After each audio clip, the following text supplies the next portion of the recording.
ভোটের আগেই খড়িবাড়িতে কেন্দ্রীয় বাহিনী, অন্যদিকে এসআইআর প্রথম ভোটার তালিকা প্রকাশ।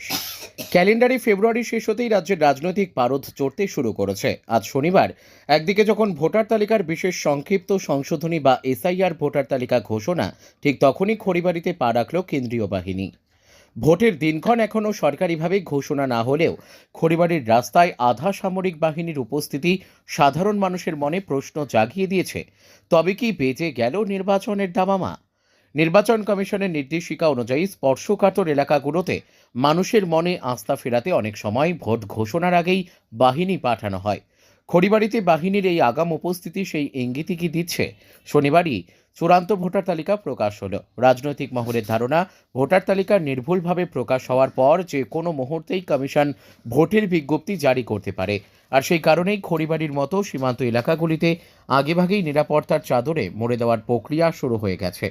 ভোট কবে হবে সেটা কমিশনের বিষয়, কিন্তু কেন্দ্রীয় বাহিনীর উপস্থিতি সাধারণ ভোটারদের মধ্যে একটা নিরাপত্তার বার্তা দিচ্ছে, মন্তব্য স্থানীয় এক বাসিন্দার।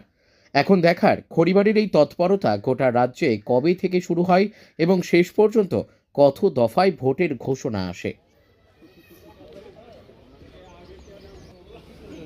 ये हमारा 1 नंबर जो सेक्शन है ना प्लाटून, वो